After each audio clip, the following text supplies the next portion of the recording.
Olá, boa noite. Eu sou Heitor Silva, esta é a TV Agros Play e este é o programa Conhecimentos de Assuntos Relevantes. E aqui são os três sábios de plantão. Eu, Dr. Jeová Paubel e pastor Carlos Cardoso. Nós somos sábios mesmo, de quase nada, mas somos. De quase nada, mas somos, né? Mas somos estudiosos, somos amantes da Bíblia, amantes da ciência, amantes das descobertas e desejosos que a humanidade viva da melhor maneira possível dentro dos caminhos que estão estabelecidos pelo Criador, né?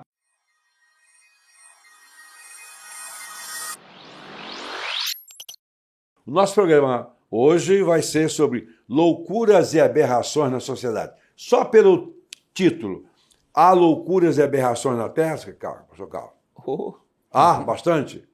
Mais do que as pessoas imaginam? A gente está dentro de uma agenda hoje que já virou uma aberração, né? A agenda já é uma aberração. A gente vê o fim da família tradicional, por exemplo, que é uma pauta de governo mundial, no Ocidente, né? A gente vê que eles estão lutando de todas as formas para destruir o tradicionalismo, pai, mãe e filho. Isso já é uma das maiores coisas. Inversão de valores faz parte dessa aberração, Jeová? Com certeza, não é? Davi escreveu no Salmo 11, versículo 3, se os fundamentos forem destruídos, o que pode fazer o justo? Não é? Quando as coisas de Deus, os princípios de Deus são violados, são desrespeitados, o que nós poderemos fazer?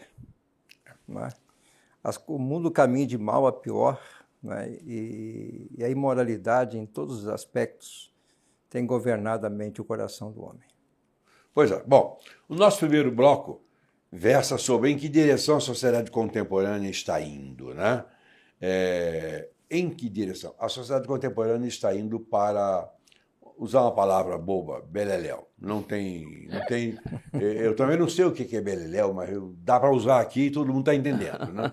Está indo para cucuia também, eu não sei exatamente o que significa indo para cucuia. Tem um monte de outras palavras que eu poderia usar, mas ficaria feio usar num programa desse naipe, né, Gonçalo? Mas a verdade é que a sociedade contemporânea está perdida, não sabe? Nós estamos vivendo o tempo das bizarrices, né? Uhum. Tem pessoas que se dizem, eu sou cachorro. Eu vi um vídeo de uma norte-americana, né? Que ela se sente uma égua. Égua. Né? Ou talvez seja. Então ela tem um sapato em forma de ferradura, né? E ela cavalga mesmo, né? Come no coxo, uma coisa assim... extraordinária, né? Não é? Relincha. Não é? Dorme no estábulo. Isso aí também tem gente que faz isso há muito tempo. Entendeu? É uma coisa esquisita. Ela realmente está numa direção terrível. O século XX, né, pastor Carlos, é um século das duas grandes guerras, chamadas grandes guerras, que não foram de maneira nenhuma as maiores do mundo, não foram. Nem foram mundiais, como se diz, né, porque não envolveu todas as nações. Né? Guerra do Vietnã também foi uma guerra terrível, cruel, horrorosa. Né? Agora, a pior de todas foi a Guerra Fria. Foi a guerra que não trouxe mortes, sim, mas não tanto, mas trouxe uma insegurança absoluta para o mundo todo. Porque aquilo que aconteceu com uma amostragem inicial sobre Hiroshima e Nagasaki foi apresentada como disponível para ser testada, usada no mundo todo. E hoje existe ogivas atômicas para destruir a Terra toda aí N vezes, né? Se Deus tentasse recriar a Terra, teria que pensar outra maneira, porque ela faria tudo para estragar. Mas depois veio a Guerra Fria, mesmo durante a Guerra Fria, um século romântico, um período romântico. Na música, por exemplo, né? Os anos 60, por exemplo, que teve de música bonita, vamos ser sinceros, música bonita, né? Agradável, músicas que tocam até hoje, cantores que são lembrados até hoje. Né? Eu gosto daquelas músicas. Você não gosta? Você é um pastor? Eu gosto. O ritmo era bom. Eu cantava aquelas letras todas, tudo errado, mas eu cantava. De House of Rising Sun, a Casa do Sol Nascente, eu cantava com as palavras todas erradas, etc. E era um drama, a música, a letra da música era um drama que um jovem padeceu e voltava para New Orleans para cumprir uma prisão, uma cadeia por causa das besteiras que ele fez. E o povo cantava aquilo ali, tocava, um sucesso danado como se... Mas foi sim época do rock and roll e tudo mais, né? da Jovem Guarda no Brasil. Elvis Presley, aí a música country nos Estados Unidos, e depois a música evangélica, né? Que cresceu por lá. Então, tivemos momentos áureos, momentos agradáveis, momentos ruins, grandes bandas que apareceram, múltiplos ritmos, e o que ganhamos e o que degenerou de lá para cá. De lá para cá, parece que o mundo entrou num estado de putrefação generalizada. A gente tem uma agenda, né? A gente vê que quem perverteu até... Vamos a questão. Terminou a Segunda Guerra Mundial, 40 milhões de soldados americanos morreu e milhões de mulheres ficaram viúvas e filhos ficaram órfãos. E existe um cabeça na América, né, que é o Aleister Crowley, que foi conhecido como 666, que impulsionou o satanismo e a indústria do entretenimento, que é o cabeça de toda a desordem, e aí a influência, música, como o senhor falou, TV, desenhos, filmes, novelas, séries, moda. Então, toda a área que gera entretenimento para o homem, ela veio com uma programação preditiva de perversão moral. Então, a indústria, essa indústria, por exemplo, a ONU Mulher, eu acompanho essa questão, recebeu 40 bilhões de dólares para igualdade de gênero. Porque hoje uma criança assistindo um desenho e 2 bonecas estão beijando na boca? Né? Teve agora um filme brasileiro, A Arca de Noé. Tem um casal de rato e o filme ele é ideológico. Ele está dizendo, porque se são 2 homens, como é que vai entrar? Se tem que entrar casal. Olha a mensagem que está se lançando na mente de uma criança. Então, Aleister Crowley, que ele influenciou Raul Seixas, o Bruce Paulo Coelho aqui, ele influenciou todo o mecanismo de mudança comportamental da sociedade através do que ela recebe pelos olhos. Então, é domínio de coração e mente. Isso é uma estratégia militar. E veja que a perversidade, se você for buscar a origem, outra questão que a Segunda Guerra causou, que veio essa revolução toda, a mãe foi tirada da casa. Mulher tem que trabalhar. E quando você vai ver quem está por trás dessa, tirar a mulher do núcleo familiar, de proteger o filho, de honrar o marido, foi Rockefeller. Então, veja bem, existia o Instituto Rockefeller que estudou mudança comportamental. Então, veja bem, enquanto a mãe está protegendo o filho, eu não consigo atacá-lo. Aí, temos que gerar emprego para mulheres. As mulheres foram para o campo de trabalho, o empoderamento feminino. A criança ficou vulnerável à escola e à TV. Então, olha só, a mentalidade comportamental... Muito bem organizado, né? Ela vem dentro de uma agenda. É que nem eu falo, quando eu falo sobre isso, todos os pais, você precisa saber quem criou esse desenho. Ninguém cria nada sem um propósito. Existe uma mensagem. Tudo é intencional, né? Aí, quem fez a série, o filme, a novela e tal. Então, agora, nós estamos num momento pior, professor. Eu digo assim, hoje a gente tem os streaming, você tem Netflix. A Netflix é pior do que novela. E a novela já causou uma destruição. Agora, imagine que a novela as pessoas esperavam 24 horas para voltar a assistir. Agora não. Agora a pessoa ela entra numa série e tem gente que fica o dia inteiro enquanto não termina. Quer dizer, a mente dela vai ficar totalmente programada em cima daquilo ali. E aí você vê a destruição da sociedade por aquilo que ela ouve, por aquilo que ela vê. E a mente, como o senhor é um doutor nessa área, a partir do momento que você, por exemplo, as pessoas estão aqui focadas em nós, elas estão aprendendo. Então, se ela assiste um filme, ela aprende. Se a criança assiste um desenho... Nós somos uma esponja, né? Assimilamos tudo. Mas não só as coisas boas, assimilamos também. E interessante que existe uma maior probabilidade de aceitação daquilo que é ruim. Que é negativo. Que estimula mais. Ele convida mais gera mais prazer. Ao mais prazer. Né? Ele convida mais. Então, nós estamos sendo escravizados pela cabeça, pelos olhos. Né? É uma mudança muito, muito forte, e sobretudo agora. A primeira fase, teria sido, que diríamos, a primeira fase, a fase um tanto quanto romântica, seria até aceitável. Não fosse o desdobramento dela, mas mesmo assim ela foi programada. Nós vivemos num mundo onde tudo é programado, ou por Deus ou pelo diabo. E o ponto de contato é o homem. É o homem. Que tem uma natureza deplorável. Né? Ambos estão focados no homem. Um para salvar, para construir, para edificar, e outro para destruir, para corromper, para ser participante da desgraça a qual ele já está condenado. Né? A gente vê que há uma inversão de valores tão gritante, né? Que toda essa parafernália filosófica, né, secular, é para destruir os princípios judaicos cristãos. Essa é a base. Essa é a base. Que são os únicos princípios sérios da Terra. Então, a família está sendo ridicularizada. Não é? Daqui a pouco você vai ter vergonha de dizer que você é hétero. Ah, sim, já está difícil. Já está difícil eu dizer em alguns lugares. Não é verdade? A que ponto nós chegamos? Me desculpa, eu sou homem. Então, Deus está com o isqueiro na mão. Tá. Ok. A Guerra Fria passou, a fase romântica passou, e será que o mundo piorou tanto que não tem mais retorno? Piorou. Realmente o mundo não tem retorno. Ele nunca teve, porque o mundo nunca caminhou na direção estabelecida por Deus, certo, Marcos? Certo. Eu digo assim, porque primeiro que Deus não houve pecado no céu, onde Deus habita, né?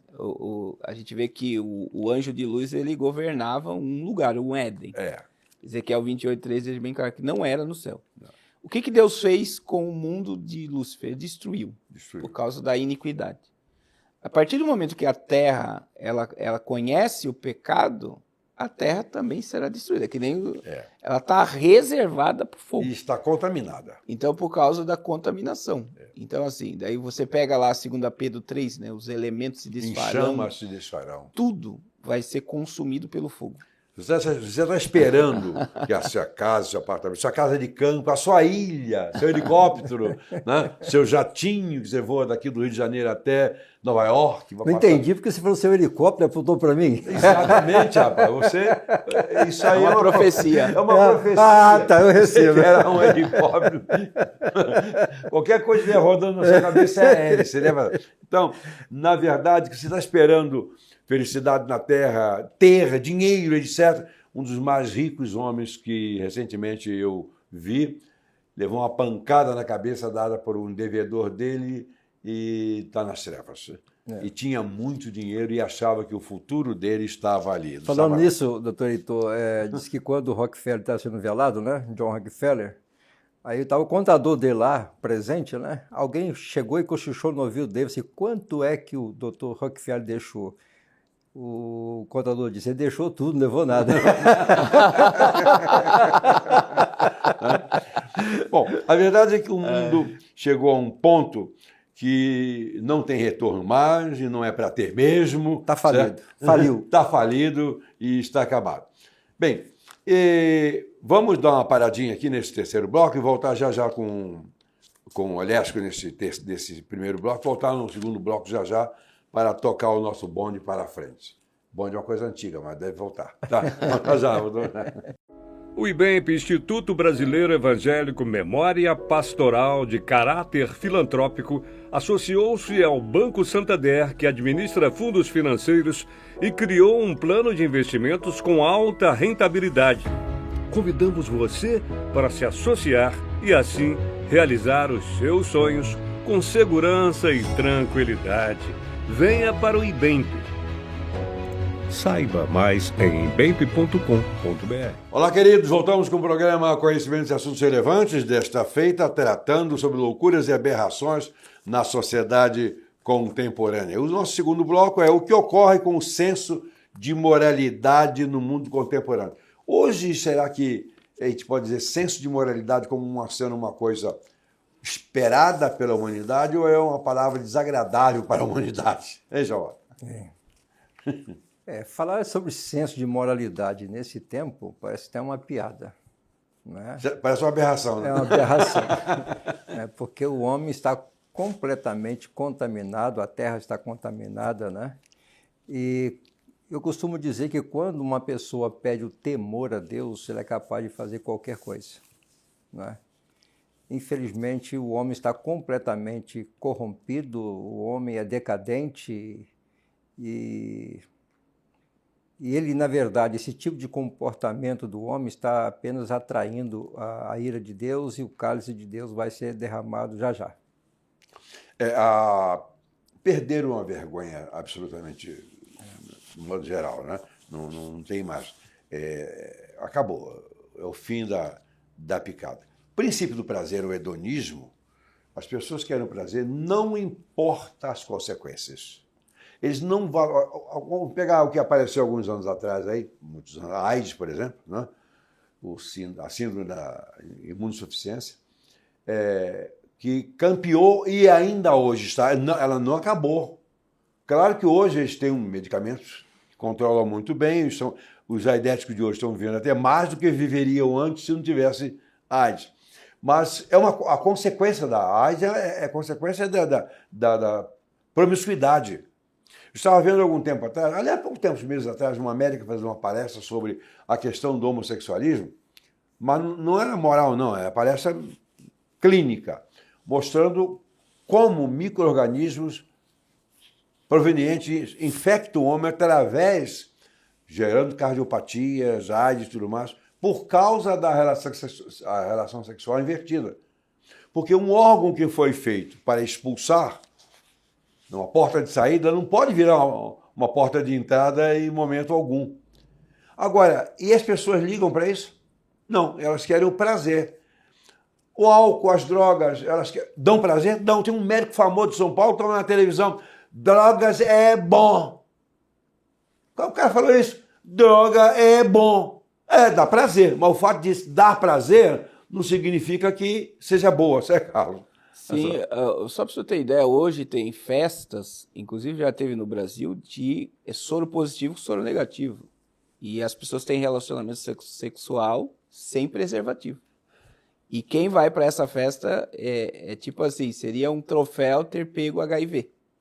Olha o nível que nós estamos, não é uma coisa assim. Então as pessoas vão para lá sabendo que lá tem pessoas aidéticas e pessoas que não têm AIDS, elas vão ter relação sem preservativo. E elas querem...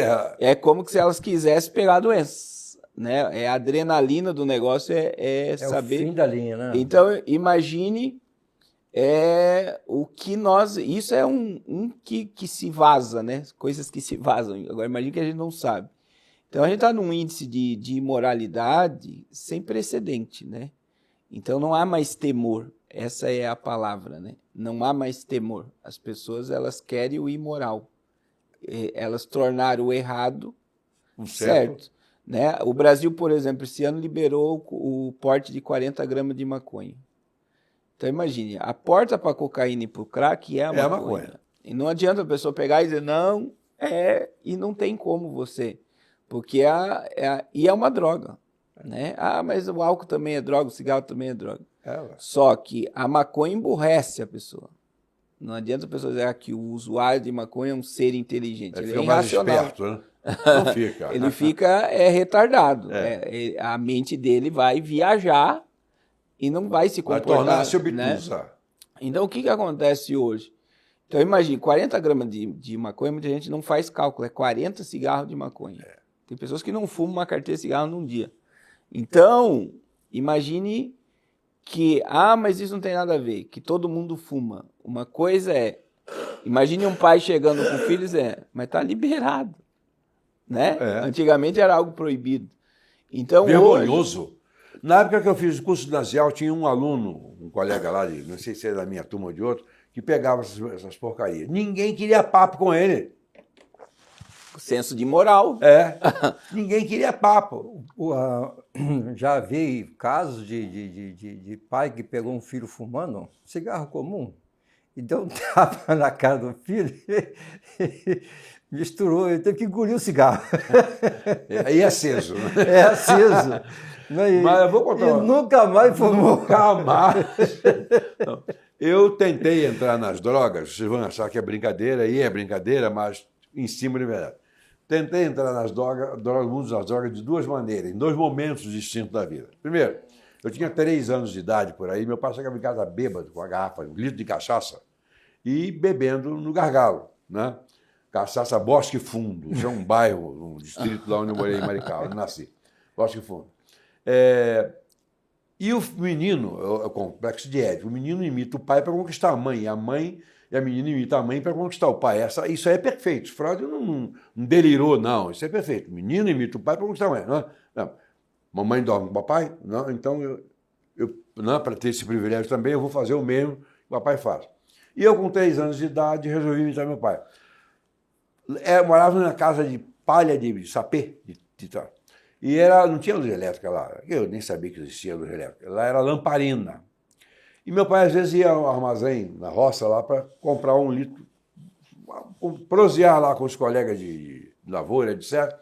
Prosear lá e beber cachaça e trazia querosene para alimentar a lamparina. E, às vezes, faltava, ficava no escuro. A minha irmã, mais velha que eu, 12 anos, muito previdente, pegou um vitrine de bromil, que era um xarope antigo, gostoso, não curava a tosse não, mas era muito gostoso. Né? Pegou um vidrinho de bromil, encheu de querosene, colocou uma rolinha de espiga de milho, amarrou com uma imbirazinha, foi em cima da cama dela, espetou na rachadura da parede. E eu vendo meu pai bebendo na garrafa, eu olhei para aquela garrafinha pendurada ali, digo, é o negócio. Eu tinha 3 anos, subi na cama da minha irmã, peguei a garrafinha, arranquei a rolha, bebi tudinho de querosene. Passei mal. A minha mãe me viu passando mal e fedendo a querosene, vendo a rolha no chão e o vidrinho também vazio. Não precisa ter mais do que 2 neurônios para entender que o garoto bebeu o querosene. Aí eu bebi mais. Ela foi lá, pegou um vidrinho de óleo de rícino. Aí eu tomei o óleo de rícino, aí saiu o óleo de rícino, Saiu tudo. Saiu o querosene, saiu tudo. Saiu lombriga de todos os tipos, e alguns saíram me ameaçando me processar. Eu vou processar você. Mala, pressa, arrastando tudo, foi embora. Foi a primeira tentativa, eu nunca mais fiz aquilo. Aí depois, como adolescente, já vendo meu pai fumar, fazer aqueles bolos de fumaça bonitos, eu vou imitar esse troço. Vou imitar. É complexo de Édipo, né? Eu tinha meus 12 a 14 por aí. Peguei aquele cigarro Mirrolli, fiz um cigarro bonito. Peguei uma caixa de fósforo, de me esconder, vou fumar esse troço longo. Ele fazia uns bolos de fumaça, mas fui longe lá no meio do mato, acendi aquele cigarro, enchi o peito de fumaça. Tossi durante uns 15 dias. As minhas 2 tentativas foram ótimas, nenhuma delas deu certo. Graças a Deus. Né? Graças a Deus. Né? Mas foi uma tentativa. Bem, a moralidade foi para o espaço. Né? Não se tem mais moralidade, a família falhou. Toda essa podridão que nós temos aí faz parte de um processo para a destruição da família, dos valores, da sociedade, para implantar tudo de errado como sendo a coisa certa. É uma visão de programação preditiva. Exatamente. É uma programação de uma mudança comportamental. De uma mudança. Tudo. E assim, hoje, a gente, nessa era, né? Eu estava no Equador, eu fiz escala em Bogotá, na Colômbia. Aí cheguei lá, tinha ex-BBB, funkeiro, que são hoje conhecidos como os influenciadores digital, né? Os influenciadores. Influenciadores. Então, assim, Sodoma e Gomorra ali passou longe daquela... Passou longe. do que eu vi ali em poucos minutos. Mas o que mais me chamou a atenção foi uma funkeira, que ela subiu no banco antes do voo, né? 6 horas de voo, a gente vinha para São Paulo. Ela falou, o meu psiquiatra me deu esse remedinho aqui, se vocês tomarem, vocês vão dormir a viagem toda. Quem quer? Todo mundo levantou. Aí você fica imaginando, né? Uma pessoa totalmente desequilibrada, que quando você vê numa rede social, parece a pessoa mais feliz do mundo, ostentando dinheiro, ostentando... Só que é essas pessoas que estão influenciando jovens, crianças e adolescentes. Quem é que nos influenciava? O senhor acabou de falar. O filho queria ser igual ao pai. Hoje, a criança está sendo condicionada a ser igual uma pessoa podre. O bandido. O que eu andei ali, o que eu vi ali de pessoas. Aí eu fui ver nas redes sociais, 1 milhão de seguidores, 500 mil seguidores. Então, assim, eles influenciam. Eles influenciam no que come, no que bebe, no que veste. Tudo. No tênis que usa, no carro que anda. Na fala. Na joia que usa. Então, veja, eles são modelo. E que eles ganham milhões para destruir a sociedade. Voltamos já com o nosso terceiro bloco desse programa maravilhoso. Não sai daí, espere um pouquinho. O IBEMP, Instituto Brasileiro Evangélico Memória Pastoral de Caráter Filantrópico, associou-se ao Banco Santander, que administra fundos financeiros, e criou um plano de investimentos com alta rentabilidade. Convidamos você para se associar e, assim, realizar os seus sonhos com segurança e tranquilidade. Venha para o IBEMP. Saiba mais em ibemp.com.br. Olá, aqui estamos com o programa Conhecimento e Assuntos Relevantes para o nosso terceiro bloco e vamos considerar agora o porquê da expansão do animalismo na sociedade que nós vivemos. Né? A impressão que os animais são mais importantes hoje do que o ser humano. Acho que existe mais leis protetoras dos animais do que do ser humano, não, pastor? A gente está vivendo hoje, por exemplo, você vai no Parque do Ibirapuera, São Paulo, isso quem me falou foi um conhecido, né? Antigamente você ia no Parque do Ibirapuera, em São Paulo, andar no domingo, era piquenique de família. Aí as famílias levavam a comida e tal, e criança brincando, andando de bicicleta. Hoje você vai no Parque do Ibirapuera, só tem pessoas com um cachorro ou gato, não tem mais criança. E essa sociedade... E como eu falo muito em internet, eu vejo, mas o animal não me faz sofrer tanto igual o ser humano. E o animalismo é uma agenda socialista, né? Sim. É quando você valoriza mais um animal do que um ser humano. Então, e você vê, o Haddad, o ministro da Fazenda, já criou um mecanismo dentro do Senado que eu acredito que, para os próximos anos, eles vão taxar, criar imposto para animal. Porque hoje nós já temos shopping para animal, né? Ali, pelo menos São Paulo, Curitiba, Santa Catarina, são megas estruturas para animal. Você tem hospital, você tem hotel e você tem hoje cemitério para animal. Já pensei em abrir um. Com certeza é um bom lucrativo. Né? É um negócio de lucro. Por quê? Porque é um mercado em expansão. É um mercado que está movimentando bilhões e aí entra dentro de um consenso, né, que depois do Covid, o gráfico era sempre nasceu mais pessoas e ainda nasce mais do que morre. Só que já está igualando. Está chegando empatando. Então veja que qual é o sofrimento do Japão, do Canadá, do Reino Unido? Envelheceu e não tem mão de obra. Não tem mão de obra. Estão abrindo porta para imigrante para que tenha trabalho. Eu tenho a solução... isso aí. A Rússia agora, menos de 15 dias agora, a Rússia criou uma lei, eles vão dar um valor lá para os casais ter filho. Para não valorizar. Você vê, a Rússia não quer que as pessoas valorizem mais animais do que pessoas. O Canadá dá uma gratificação para quem gera filho. Dá licença paternidade para o marido também, maternidade, paternidade, no mesmo tempo, 1 ano. Certo?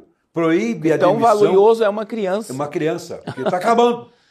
Tá? E quando você olha para tudo isso, a ideia é que morra muito mais do que nasce. Então, assim, eles querem diminuir a sociedade de uma forma drástica. E o animal, ele substitui em tudo, tá?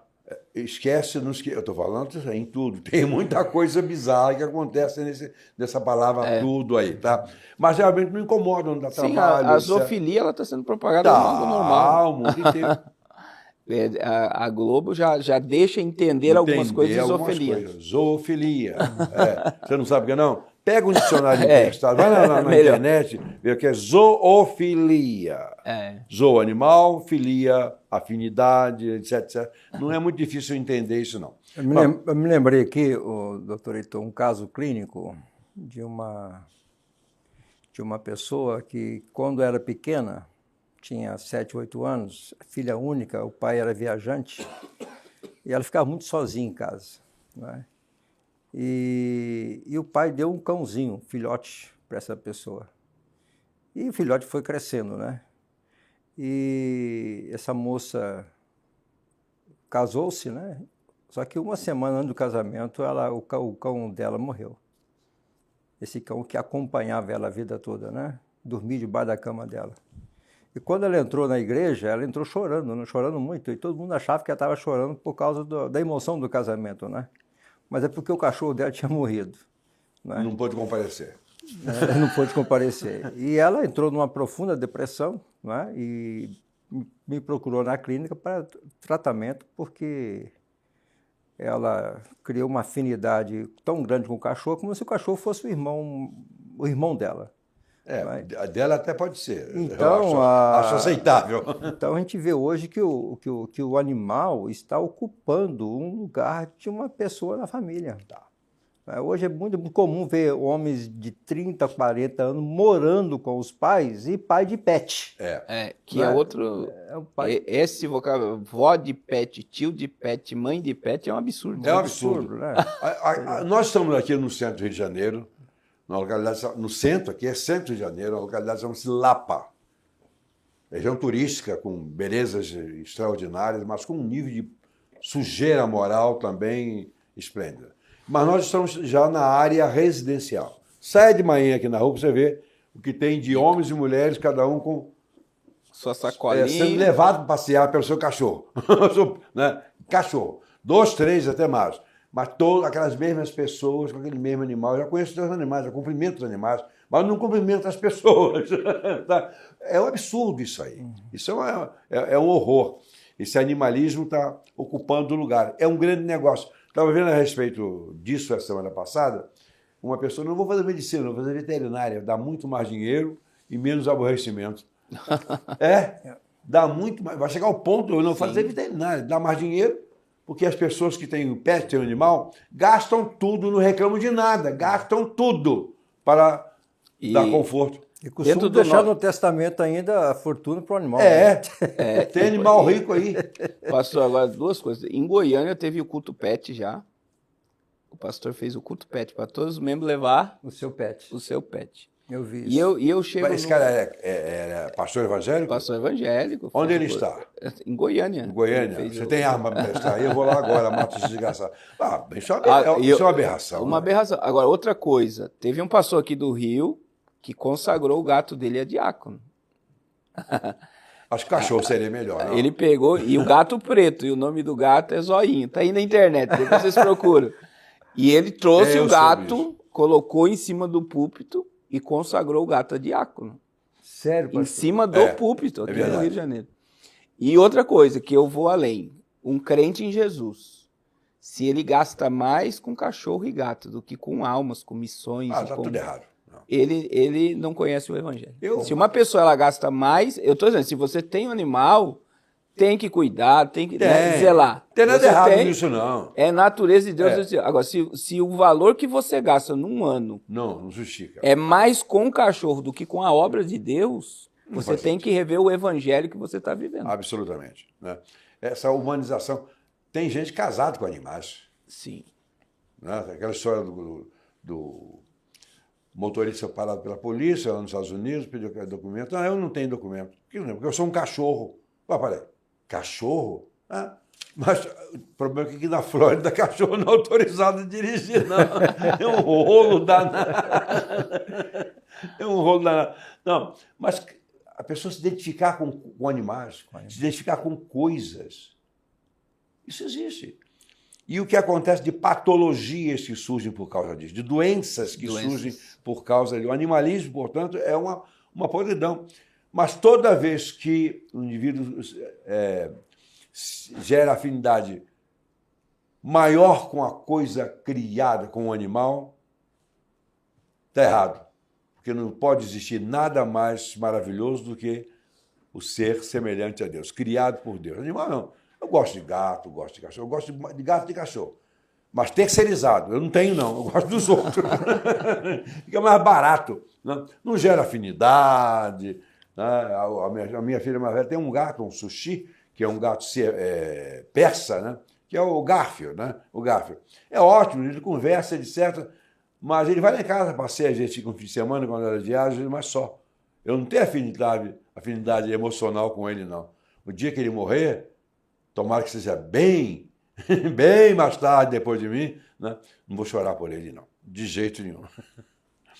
Mas, Carlos, onde vai esse animalismo? Vai piorar? Vai piorar, né? A gente vê que, por exemplo, vou dar um exemplo, não vou citar nome, mas a gente teve a catástrofe no Rio Grande do Sul. A primeira-dama foi lá na catástrofe. Você viu ela chorando por causa do cavalo que estava em cima de uma casa. Mas você não viu ela em momento nenhum chorando pelos seres humanos que estavam Estavam lá sofrendo. perecendo e sofrendo. E a única coisa que ela fez, ela pegou um cachorro e levou para Brasília. Tá.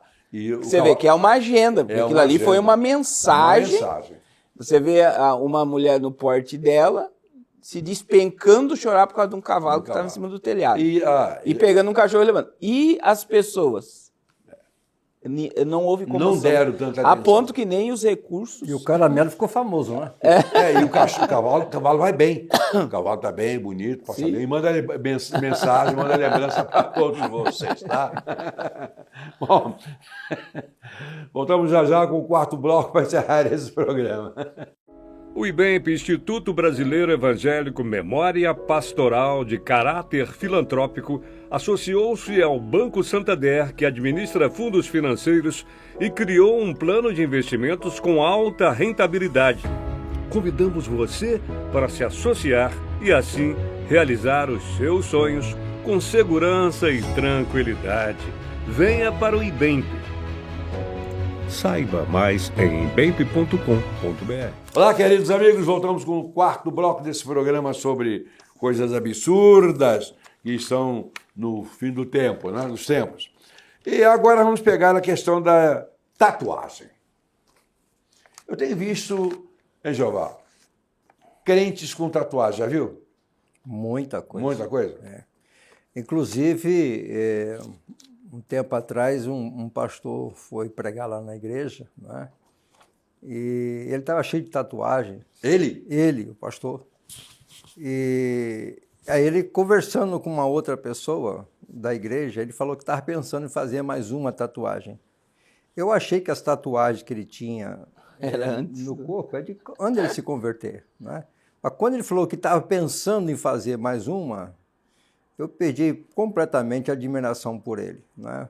Porque eu, mesmo quando não era crente, não conhecia o evangelho, eu nunca fui atraído por tatuagens, né? Nem usar brinco na orelha, nada disso, graças a Deus, não é?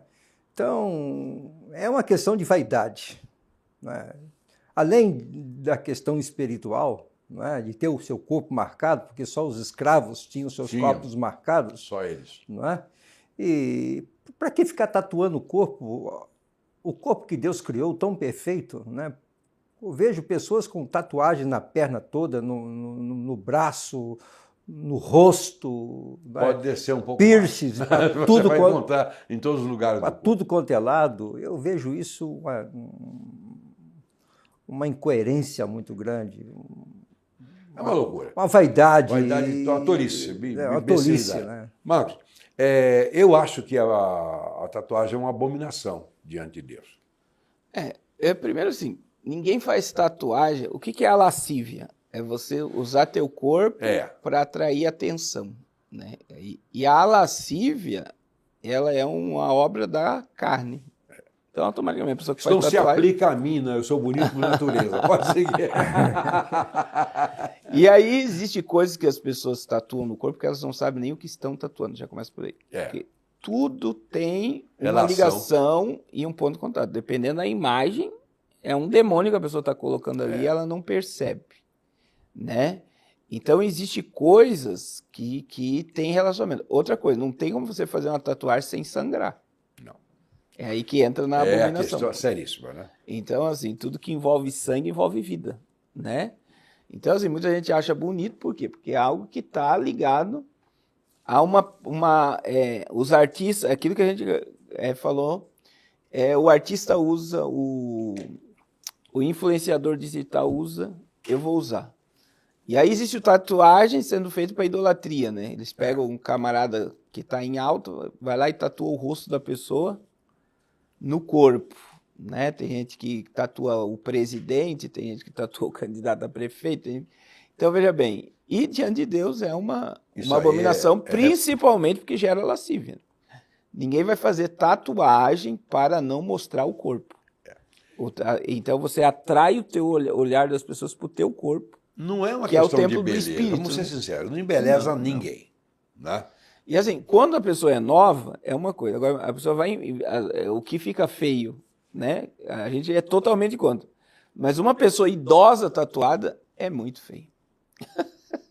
Né? Já não é bonita a tatuagem. Mas a pessoa, quando ela faz na nova. E a tatuagem vai deformando com o tempo, né? Vai descolorindo, né? A imagem vai ficando distorcida. Eu não vejo como, eu acho que é demonismo, é impureza, é abominação diante de Deus e inadmissível para pessoas que temam a Deus. Que já tenham feito antes é uma coisa. É uma coisa, o tempo da ignorância, e não é fácil tirar uma tatuagem. Não. Hoje tem, né, os mecanismos de laser. Tem até um dos camaradas mais tatuados do Brasil, que ele está limpando o rosto. Ele se converteu agora, está na internet, isso está em alta, né? Está em alta. Mas é caríssimo, né? Não. É muito mais caro do que fazer. Mas é melhor, eu digo aos jovens, né, que aquela onda, né, principalmente adolescente hoje está tatuando. Eu deveria ser um crime um adolescente tatuar, né? Por quê? Porque é uma coisa que vai ficar no corpo dela pro resto da vida. E aí, muitas das vezes, depois se arrepende e é tarde demais. É que nem as mulheres que tatuam o nome dos maridos. Os maridos tatuam o nome das largam mulheres. ela, vai levar aquele... Entendeu? Então, são coisas que... É destruir o templo do Espírito. Né? E até uns 30, 40 anos atrás, uma pessoa tatuada não era bem vista pela sociedade. Não era. Não era para determinados... Não pegava nem emprego. Exatamente, eu ia falar. Para determinados empregos, ela era... Das Forças Armadas não podia entrar. Agora já entra. Entendeu? Então, não podia entrar maquiagem. Ninguém as pessoas não admitem, mas ainda há discriminação. A sociedade rejeita, essa é a verdade. Não, eu rejeito. A sociedade eu não tenho um olhar de simpatia para com a pessoa tatuada, não. Entendeu? Não tem. Não tem olhar de simpatia. Nem espiritualmente, não quer que aceite Jesus, eu quero, mas fique longe de mim. Que ele aceite Jesus, mas não venha para cá, não, que eu não quero papo com ele, não.